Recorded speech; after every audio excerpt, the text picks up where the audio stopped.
You're watching The Source on CNN Philippines. I'm Mai Rodriguez. Two nations are coming to the defense of the Philippines after the Chinese Coast Guard's maneuverings in the West Philippine Sea.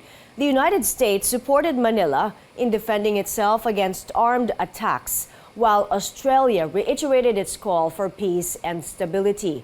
Beijing, however, claimed the near collision was caused by the Philippine patrol vessel's, quote, premeditated and provocative action. Let's go straight to the source of the story. PCG spokesperson for the West Philippine Sea, Commodore Jay Tarriela. Commodore Tarriela, good morning. Good morning, Mai. Good morning also to your viewers. Now, the United States is standing with the Philippines on the latest incident in the West Philippine Sea, while Australia is calling for peace and stability in the South China Sea. Your reaction, sir, on this statement of support? Well, for the Philippine Coast Guard, of course, we would like to thank the United States and, of course, the Australian government in expressing their support for us to have a peaceful and in order West Philippine Sea. But as far as the Coast Guard is concerned, we have always been adhering to the international law, and we never carry out any provocative act in the West Philippine Sea. So let's talk about that dangerous maneuvering incident in Ayungin Shoal. The Chinese Foreign Ministry called it an intrusion and a premeditated provocation. Your reaction to this? Well, first of all, Ms. May, I would like to emphasize that Ayungin Shoal falls within the exclusive economic zone of the Philippines. Whereas if we're going to compare the distance of China with Ayungin Shoal, it's way too far, and it's not in accordance with the United Nations Convention of the Law of the Sea, wherein it's specifically stated that the EEZ should be within the 200 nautical mile mark. And secondly, the behavior of our vessels, of course, skippered by Philippine Coast Guard officers, are always adhere with the regulations of international regulations in preventing collision. So I cannot really react so much about the statement of the Chinese Ministry of Foreign Affairs since we didn't provoke them, and our action is just a routine patrol. Well, China adds that bringing vessels with journalists is designed to create friction, to blame China, and to be hyped up in the media. Sir, how do you respond to this statement? Well, the reason why we keep on bringing local and international media in the West Philippine Sea, so that the world and, of course, the Filipino people would know what is really happening in the West Philippine Sea.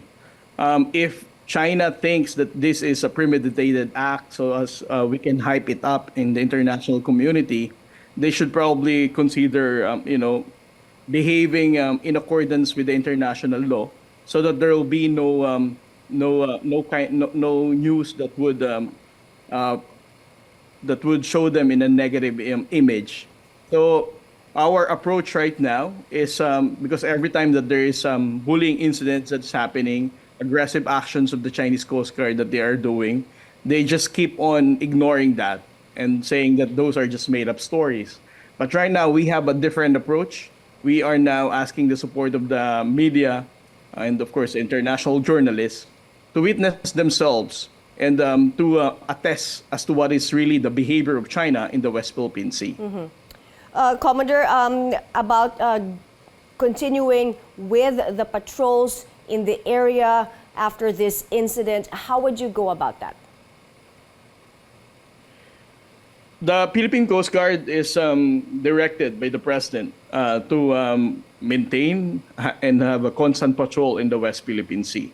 Our Commandant, Admiral Artemio Abu, and of course with the approval of our National Security Advisor, Secretary Anyo being the chairman of the National Task Force West Philippine Sea, and of course, in accordance with our arrangement with our Task Force West Commander, Admiral Carlos, the Philippine Coast Guard vessels and aircraft will sustain our patrol and maintain our presence in the West Philippine Sea. Will you continue bringing journalists to the patrol, sir? There are instances that a particular operation wherein we embed journalists, but that's always a possibility. As of to answer your question, whether the next mission we are going to embed a journalist, that is something that has yet to be decided by the National Task Force West Philippine Sea, Ms. Mai.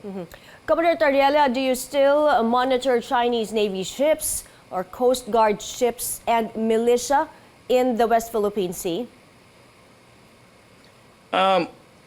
With the last 7-day maritime patrol, before we had, we proceeded to Ayungin Shoal.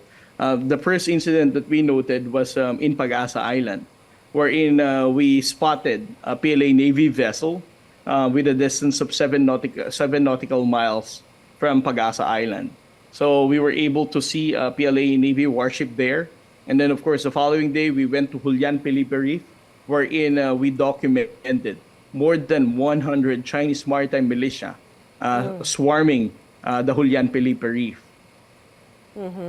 Well, there have been proposals for joint patrols with other countries. Do you see this happening soon? Well, for the United States Navy, since that was a statement before during the visit of the Defense Secretary of the United States, I cannot speak for the armed forces regarding such development. But for the Philippine Coast Guard and our counterpart, the U.S. Coast Guard, this is something that we are still discussing. But as to the concrete timeline, there is still no specific. Thank you for your time this morning. PCG spokesperson for the West Philippine Sea, Commodore Jay Tarriela. And thank you for joining us here on The Source. I'm Mai Rodriguez. You're watching CNN Philippines.